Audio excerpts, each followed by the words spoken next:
Mount Carmel ധ്യാനകേന്ദ്രത്തിനെതിരെയുള്ള ആരോപണങ്ങളിൽ വിശദീകരണം നൽകി പ്രശസ്ത ധ്യാനഗുരു ഫാദർ ഡാനിയൽ പൂവണ്ണത്തിൽ. സാമ്പത്തിക തട്ടിപ്പുകൾക്കെതിരെ ജാഗ്രത പുലർത്തണമെന്നും വഞ്ചനയ്ക്ക് ഇരകളാകരുതെന്നും ഫാദർ ഡാനിയൽ പൂവണ്ണത്തിൽ പറഞ്ഞു. അച്ഛന്റെ ഏറ്റവും പുതിയ വീഡിയോയിലാണ് ഇക്കാര്യം അറിയിച്ചിരിക്കുന്നത്. മൗണ്ട് കാർമൽ ധ്യാനകേന്ദ്രത്തിന്റെയും തന്റെയും പേര് പറഞ്ഞ് ഫോണിലൂടെ ചില കുടുംബങ്ങളിലേക്ക് പണം ആവശ്യപ്പെട്ട് ഫോൺ ചെയ്തതായ സംഭവങ്ങൾ ശ്രദ്ധയിൽപ്പെട്ട സാഹചര്യത്തിലാണ് ഇങ്ങനെയൊരു വീഡിയോയുമായി ഫാദർ ഡാനിയൽ പൂവണ്ണത്തിൽ എത്തിയിരിക്കുന്നത്. മൗണ്ട് കാർമൽ ധ്യാനകേന്ദ്രത്തിന്റെ പേരിൽ പണം സമാഹരിക്കാനോ സാമ്പത്തിക സഹായം ചോദിക്കാനോ താൻ ആരെയും ചുമതലപ്പെടുത്തിയിട്ടില്ലെന്നും തന്റെ പേര് പറഞ്ഞോ തന്റെ സ്വരത്തിലോ ആരെങ്കിലും പണം ആവശ്യപ്പെട്ടാൽ അത്തരം കൃത്രിമങ്ങളിലും ചതിയിലും വീണുപോകരുതെന്നും ഫാദർ ഡാനിയൽ പൂവണ്ണത്തിൽ പറഞ്ഞു. ചാരിറ്റിക്ക് വേണ്ടിയോ പാവങ്ങളെ സഹായിക്കാനോ ഒന്നിനും ഇവിടെ നിന്ന് സാമ്പത്തിക സഹായം ആവശ്യപ്പെടാറില്ലെന്നും ഫാദർ ഡാനിയൽ പൂവണ്ണത്തിൽ അറിയിച്ചു. ദയവായി ഞാൻ നൽകുന്ന ഈ നിർദ്ദേശം നിങ്ങൾ ശ്രദ്ധിക്കുക.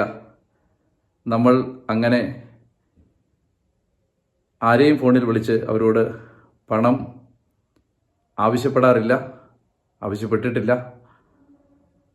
ഇവിടെ നിന്ന് ധ്യാനകേന്ദ്രത്തിന് വേണ്ടിയോ പാവങ്ങളെ സഹായിക്കാനോ ചാരിറ്റി ചെയ്യാനോ ആരോടും പണം നമ്മൾ ചോദിക്കാറില്ല, ആരെയും അതിനുവേണ്ടി അയച്ചിട്ടുമില്ല.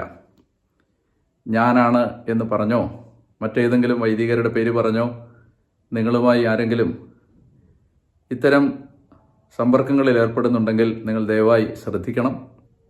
നിരവധി തട്ടിപ്പുകൾ നടന്നുകൊണ്ടിരിക്കുന്ന സമയമാണ്.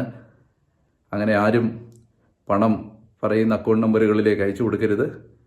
നമ്മൾ ആരെയും ഇവിടെയുള്ള ശുശ്രൂഷാ കേന്ദ്രത്തിന് വേണ്ടിയോ പാവങ്ങളെ സഹായിക്കാൻ വേണ്ടിയോ പണം സമാഹരിക്കാൻ ചുമതലപ്പെടുത്തിയിട്ടില്ല. അത്തരം കാര്യങ്ങൾക്ക് വേണ്ടി നമ്മൾ ആരോടും പണം ചോദിക്കാറുമില്ല. അതുകൊണ്ട് ഇത് ദയവായി ശ്രദ്ധിക്കുക. ആരും തന്നെ വഞ്ചിതരാകരുത്. എൻ്റെ പേരിലോ ഒരുപക്ഷെ എൻ്റെ സ്വരത്തിലോ ആരെങ്കിലും നിങ്ങളെ വിളിച്ചാൽ അങ്ങനെ പണസംബന്ധമായൊരു കാര്യത്തിന് നിങ്ങളെ ഞാൻ വിളിക്കില്ല എന്ന് നിങ്ങൾ തിരിച്ചറിയുക. വഞ്ചിതരാകാതിരിക്കാൻ ശ്രദ്ധിക്കുക. വ്യക്തിപരമായി അടുപ്പമുള്ളവരോട് പോലും സാമ്പത്തിക സഹായം ചോദിക്കാൻ മടിയുള്ള തനിക്ക് ഒരിക്കലും പരിചയമില്ലാത്തവരോട് ഫോണിലൂടെ സാമ്പത്തിക സഹായം ചോദിക്കുന്നതിലെ അനൗചിത്യം മനസ്സിലാക്കണമെന്നും വ്യക്തമാക്കുന്നു. അതുകൊണ്ട് താനോ താൻ നേതൃത്വം കൊടുക്കുന്ന മൗണ്ട് കാർമലോ സാമ്പത്തിക സഹായം ചോദിക്കുന്നതായ വാർത്തകളിലോ ഫോൺ കോളുകളിലോ അകപ്പെട്ട് വഞ്ചിക്കപ്പെടാതിരിക്കണമെന്ന് ഫാദർ ഡാനിയൽ പൂവണ്ണത്തിൽ ഓർമ്മിപ്പിച്ചു.